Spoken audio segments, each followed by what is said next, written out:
자, 이제는 이제 두 개의 그림을 가지고 한번 비교 한번 해보도록 하겠습니다. 자, 왼쪽에 있는 그림은 뭐예요? 그렇죠. 대통령 후보가 연설을 하고 있는 장면이 그려져 있고요. 자, 오른쪽에는 한 어린이의 모습이 그려져 있고 미래를 상상하는 듯한 그림도 함께 있습니다. 자, 그럼 먼저 왼쪽에 있는 문장을 한번 보도록 할게요. 대통령 후보가 뭐라고 얘기하고 있냐면 If I become president, I will make our country a better place to live in. 이렇게 얘기하고 있어요. 자, 내가 대통령이 된다면 나는 우리나라를 더 살기 좋은 나라로 만들 것입니다. 라고 주장을 합니다. 그죠? 그래서 모든 대통령 후보들이 보통 이렇게 얘기를 해요. 자, 그런데 지금 이 오른쪽에 있는 그림은 한 소년이 이야기를 하고 있어요. 뭐라고 얘기하냐면 If I became 여러분들 차이점 벌써 느끼십니까? 모르겠는데요. 이러시면 안 돼요. 선생님이 일부러 지금 밑줄을 긋고 있어요. If I became president, 내가 대통령이 된다면 I would make our country a better place to live in이요. 두 개 문제는 거의 비슷하게 보이지만 결정적인 지금 동사의 시제가 다릅니다.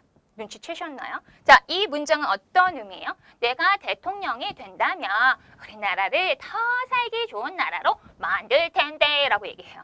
가능성이 충분히 있는 그런 실현 가능성이 있는 문장의 의미라고 우리가 볼 수 있습니까? 아니요. 어리잖아요. 일단 이 친구의 능력과는 상관없이 대통령 후보가 되기에는 너무 어려서 될 수가 없어요. 실현 가능성이 떨어지고 있다는 얘기죠.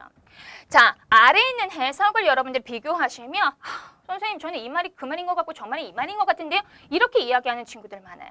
자, 우리나라말 해석에 의존하지 마시고요. 지금부터 이 두 개의 그림을 분명하게 극명하게 비교하면서 머릿속에 좀 집어넣도록 할게요. 이 문장들도 함께 여러분들 기억해 주세요. 선생님이 그래서 요 사파를 선생님이 의뢰했을 때 일부러 이 문장으로 의뢰한 거예요. 여러분들이 딱 머릿속에 한번 각인이 되잖아요. 그럼 이 두 개의 문장을 비교하는데 훨씬 더 도움이 될 거예요. 다음부터는 훨씬 더 쉬워질 겁니다.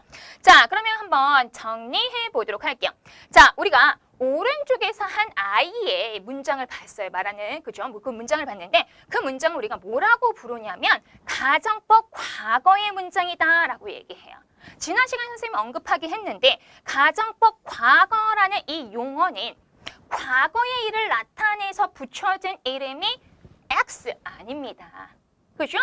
쓰여진 시제가 과거형이어서 붙여진 이름이다. 알겠니? 왠지 과거라는 이름이 붙어지니까 왠지 과거의 이야기를 하는 것 같아 라는 생각이 들죠. 그러나 아니다라고 했어요. 자, 그러면 이 가정법 과거라는 것은 도대체 어떠한 의미를 나타내고 있는 것인가? 현재 사실의 반대를 나타내거나 실현 가능성이 거의 없는 것을 나타낸다. 이 아이가 말한 문장을 생각하시면 돼요. 내가 대통령이 된다면 될 수가 없어요. 일단 나이 제한 때문에. 그렇죠? 나이 때문에 될 수가 없어. 그렇다면 내가 우리나라를 더 살기 좋은 나라로 만들 텐데 실현 가능성이 거의 없다라는 것이죠. 그래서 가정법 과거는 우리가 어떻게 이야기하냐? if라는 접속사를 사용하죠. 왜? 뭐뭐 한다면 이라는 뜻이 이 if에 있기 때문에. 그죠? 그리고 이 if절 안에서의 동사 시제는 과거형. 또 배웠죠? 비동사인 경우는 무조건 were를 사용한다라고 했어요. 물론 현대 영어에서는 was가 사용되는 경우도 있지. 그치? 그러나 우리는 뭐예요? 스탠다드 잉글리시를 먼저 공부해야 돼요. 표준 영어를 먼저 공부하고 현대 요즘 애들이 어떤 말을 사용하고 있는지 어떻게 변하고 일어나고 있는지 그건 나중에 흡수해야 되는 것이죠. 그렇죠? 자, 그래서 일단 학교 시험에서는 특히나 비동사인 경우는 were를 사용한다. 이걸 기억을 하셔야겠죠. 자, 그리고 주절에서는 would가 나온다. 물론 would만 나오는 것은 아니에요. would, could, might와 같은 조동사의 그래서 선생님이 조과라고 그때 말씀을 드렸죠. 조동사의 과거형을 쓰고 모든 조동사 뒤에는 무조건 동사의 원형이 오니까 조동사 과거 다음에 동사 원형 이렇게 여러분들이 기억하시는 거예요. 이 구조를 우리는 가정법 과거라 이야기하고 어떠한 의미를 내포하고 있느냐? 현재 사실의 반대나 실현 가능성이 거의 없는 것을 나타낸다. 이렇게 기억하시면 돼요. 자, 그리고 우리 대통령 후보가 말했던 이 문장은 우리가 조건문이라고 이야기를 합니다. 조건문이죠. 실현 가능성이 있어요. 뭐 100% 일어난다. 이렇게까지는 우리가 얘기할 수 없어. 왜냐면 여러분들은 아직 모르겠지만 많은 대통령 후보들이 많은 공약들을 합니다. 그러나 그것들이 다 지켜지진 않거든요. 그러나 그걸 말한 그 시점에는 정말 자기가 되면 그걸 할 의지는 있었던 거야. 자, 그래서 우리 조건문의 형태는 어떻게 쓰느냐? 똑같이 if절로 시작을 합니다. 그러나 if 전환의 동사의 시제는 현재 시제를 써야 여기 별표를 할 수 있을 때까지 그려봐. 알겠니? 이거 굉장히 중요해요. 왜냐면 시제 예외 법칙이라고 해서 굉장히 잘 나오는 구조거든요.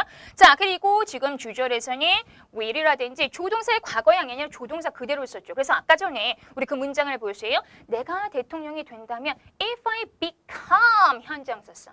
If I become president, I will make a will. 내가 만들겠다는 의지를 보여주고 있는 거죠. 더 이 나라를 살기 좋은 나라로 만들 것이다 라는 의지를 보여주고 있어요. will을 사용하죠. 그럼 여기서 생기는 질문 하나. 선생님 방금 전에도 시제 예외 법칙이라고 했는데 사실 내가 대통령이 된다면 이라는 것은 미래 상황이란 말이지. 그런데 왜 현재 시제를 썼느냐. 이건 그냥 시제 예외적인 법칙이기 때문에 외워야 돼. 간만에 외워야 돼 나왔어요. 알겠죠? 그냥 외우는 거야. 알겠지? 자, 그래서 이 조건절에서는 현재 시제가 미래의 의미를 대신하더라. 다시 한번 이 if라는 조건절 안에서는 현재 시제가 미래의 의미를 대신하더라. 기억해 주세요. 자, 사실 이러한 가정법 과거나 조건문은 실현 가능성에 관한 이야기거든요. 그래서 선생님이 여기 가능성이라고 이야기를 했어요. 그런데 가능성에 대해서 이야기를 하는데 과거 시제를 쓰게 되면 이 실현 가능성이 뒤로 물러나게 됩니다. 마이너스가 되는 거예요. 실현 가능성이 떨어진다는 얘기입니다. 이걸 기억해 주셔야 돼요. 왜냐하면 우리가 그냥 단순하게 생각하면 과거 시제, 과거형은 언제 써요? 과거의 일을 나타낼 때 쓰지. 그건 당연한 거지. 그런데 지금 여기 나와 있는 가정법 과거의 문장에서는 과거의 이야기를 하고 있지 않는데 과거 시제를 썼어. 그럴 때의 과거형에는 어떠한 뉘앙스가 있느냐? 뒤로 한 발짝 물러난 뉘앙스가 있더라. 다시 한번 뒤로 한 발짝 물러난 뉘앙스가 있더라. 그래서 실현 가능성에 대해서 이야기할 때 그 가능성이 떨어진다, 뒤로 물러간다라고 하면 우리는 과거 시제를 사용하여서 이야기하더라. 그것이 가정법 과거예요.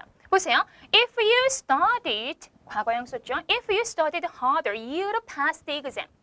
will이 아니라 would를 썼죠. 가정법 과거에 이게 무슨 뜻이에요? 네가 더 열심히 공부하면 시험에 통과할 텐데 점점점 가로 열고 통과할 가능성 거의 없음 가로 닫고 요거야. 그치? 말하는 화자는 그러한 뉘앙스로 이 문장을 얘기한 거야. 그런데 그 아래 문장 보세요. If you study harder, you will pass the exam. 네가 더 열심히 공부하잖아? 그럼 너는 시험에 통과할 거야. 말하는 스피커, 화자가 어떠한 뉘앙스로 얘기하고 있어요? 이 조건만 달성되면 네가 더 열심히 공부한다는 이 조건만 이렇게 완성이 되게 되면, 조건이 되게 되면 그러면 그 일은 거의 일어날 가능성이 많아 라고 이야기하는 것이죠. 그래서 무조건 외운다라고 생각하지 말고 그 형태가 가지고 있는 뉘앙스를 여러분들이 이해하시면서 문법을 공부하게 되면 굉장히 이해가 또 빠르고 오래 기억에 남아요. 그러면 오래 기억에 남게 되면 응용이 가능하게 되는 것이죠. 자, 여기서 한 가지 더 말씀을 드립니다. 이 과거형이 뒤로 한 발짝 물러난 뉘앙스를 가질 수 있다고 했죠? 조동사일 때도 마찬가지예요. 우리가 이미 봤었던 그런 문장들입니다. 이 조동사의 과거형에는 화자의 태도나 판단이 한 발짝 뒤로 물러난 뉘앙스를 가지고 있거든요. 자, 지금 두 개의 문장을 한번 비교해 보도록 하겠습니다. Will you open the window? 그 다음에 아래는 Would you open the window? 이거 사실 우리나라 말을 번역하게 되면 둘 다 똑같이 창문 좀 열어줄래요? 라는 뜻으로 되어 있을 거예요. 그런데 우리는 어떻게 배웠어요? 그렇죠. 우주가 아니에요. 스페이스가 아니라 우주가 조금 더 공손한 뉘앙스를 가지고 있어라고 우리가 회화 부분에서 공부했었죠. 그죠? 자, 그러면 그때는 왜인지 우리가 묻지도 않고 그냥 받아들였어요. 사실 영어는 두 가지의 어떤 attitude가 필요하거든요. 하나는 이러한 구조를 공부할 때, 문법을 공부할 때, 아, 이러한 구조를 갖고 있어서 이러한 의미를 갖고 있구나라고 조금 더 분석적으로 다가가는 그런 태도가 필요하기도 하고, 어떨 때에는 이게 사실은 언어잖아요. 그죠? 언어는 그냥 받아들이기도 필요합니다. 내가 이런 말 어떻게 해야 되지? 하나하나 수학처럼 계산하면서 모든 말을 생각할 수는 없잖아요. 그죠? 그래서 이 두 가지가 잘 밸런스를 맞춰야지 이 언어가 잘 향상될 수가 있거든요. 영어도 마찬가지예요. 그래서 그냥 우주가 조금 더 공손해 이렇게 받아들이는 것도 좋아요. 그러나 선생님 방금 전에 말씀드렸다시피 과거의 일이 아닌데 과거 시제를 썼다 뒤로 한 발짝 물러난 뉘앙스가 있다 그때는. 그죠? 그래서 부탁이라는 걸 지금 하고 있잖아요. 그죠? 그런데 부탁을 하는데 지금 조동사의 과거형을 사용했어요. 부탁하는데 뒤로 한 발짝 물러나면 어때요? 더 공손한 거지. 뭐 좀 해줄래? 한데 더 뒤로 한 발짝 나의 태도가 물러난 거야? 그럼 어때? 더 공손한 부탁이 되는 것이죠. 그래서 will you보다 우주가 훨씬 더 공손한 뉘앙스를 가지고 있다. 이렇게 여러분들 기억하시면 되겠습니다. 이래서 영어가 재밌는 거예요. 계속 보도록 할게요.